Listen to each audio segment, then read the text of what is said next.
भरत मिलाप का प्रसंग सुन आंसू नहीं रोक पाए कथा प्रेमी।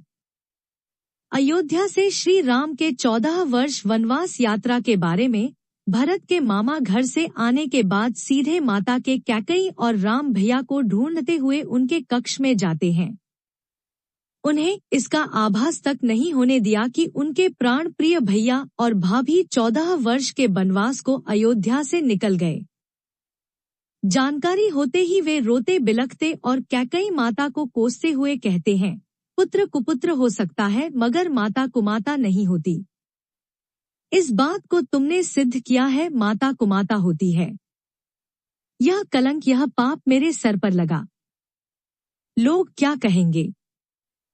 भरत ने अपने भाई को राजगद्दी के लिए वनवास करा दिया। तभी कौशल्या और सुमित्रा दोनों भरत को समझाती है कि पिताजी अब इस दुनिया में नहीं रहे। आओ उनका अंतिम संस्कार कर भैया को ढूंढने जाएंगे। राजा दशरथ की मृत्यु की खबर सुनकर भरत रोने लगते हैं। कर्म पूरा कर अयोध्या से अपनी तीनों मां के साथ अपने भाई को वापस लाने के लिए निकल पड़ते हैं। पीछे पीछे प्रजा चल पड़े। निषाद रात से जानकारी लेकर भरत अपने माताओं के साथ चित्रकूट पर्वत पर जाते हैं, जहां लक्ष्मण जंगल से लकड़ियां चुन रहे थे। जैसे ही चक्रवर्ती सेना और भरत को आते देखा, आग बबूला होकर राम के पास आते हैं और कहते हैं कि भरत बड़ी सेना के साथ हमारी ओर बढ़ रहा है।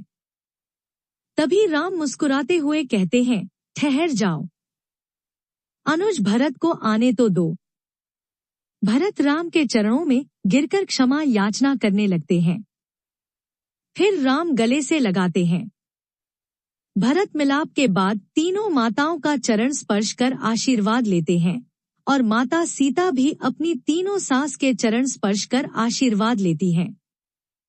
उसके बाद भरत पिता के बारे में राम से कहते हैं कि अब हमारे बीच पिता श्री नहीं रहे। यह शब्द सुनकर श्री राम और सीता लक्ष्मण व्याकुल हो शोकाकुल रहने के बाद राम को अपने साथ ले जाने के लिए भरत मिन्नतें करते हैं। मंत्री सुमंत और प्रजागण बार बार उन्हें अपने साथ जाने के लिए मनाते हैं, मगर श्री राम कहते हैं कि पिता के दिए हुए वचन का मर्यादा नहीं टूटे, इसके लिए हमें यहाँ रहने की अनुमति दें। रघुकुल रीति सदा चली आई, प्राण जाए पर वचन न जाई। यह कहकर लेने आए सभी लोगों को चुप करा देते हैं, मगर भरत मानने के लिए तैयार नहीं होते हैं। तब राम ने कहा, प्रजाहित के लिए तुम्हें जाओ, अयोध्या के प्रजाजनों को देखना है, साथ में माताओं का भी दायित्व निर्वाह करना है। भरत ने श्री राम के चरण पादुका को अपने सर पर उठाकर आंखों में अश्रु के साथ वहां से विदा होते हैं। 14 वर्ष तक श्री राम के चरण पादुका को अयोध्या के राज सिंहासन पर रखकर खुद जमीन पर चटाई बिछाकर सन्यासी का जीवन व्यतीत करते हुए राजपाट संभालते हैं। बोलो सिया बलरामचंद्र की जय।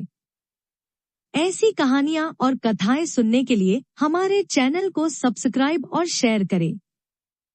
धन्यवाद। नमस्कार।